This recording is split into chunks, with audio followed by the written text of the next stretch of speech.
Raj Thackeray sir ने मुझे कहा कि कविता पढ़नी है मराठी में। मैंने पूछा कौन सी कविता सर? उन्होंने कहा कुसुमाग्रज की कविता है कणा। मैंने कहा सर आई एम सॉरी पर कणा का मतलब क्या होता है? उन्होंने कहा स्पाइन। छावा ये चित्रपट करके मुझे उस वर्ड का मतलब समझा है।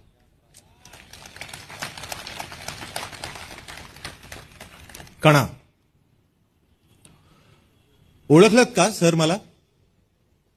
पावसात आला कोणी, कपडे होते कर्दमलेले, केसावरती पाणी, क्षणभर बसला नंतर हसला, बोलला वरती पाहून, गंगामाई पाहुणी आली, गेली घरट्यात राहून, माहेरवाशीण पोरीसारखी चार भिंतीत नाचली, मोकळ्या हाती जाईल कशी, बायको मात्र वाचली, भिंत खचली, चूळ वेझली, होते नव्हते नेले, प्रसाद म्हणून पापण्यांमध्ये पाणी थोडे ठेवले, कार भाळणीला घेऊन संगे, सर आता लढतो आहे, पडकी भिंत बांधतो आहे, चिकलगाल खाडतो आहे, खिशाकडे हात जाताच हसत हसत उठला, पैसे नको सर, जरा एकटापणा वाटला, मोडून पडला संसार तरी मोडला नाही कणा, पाठीवरती हात ठेवून नुसते लढ म्हणा, नुसते लढ म्हणा.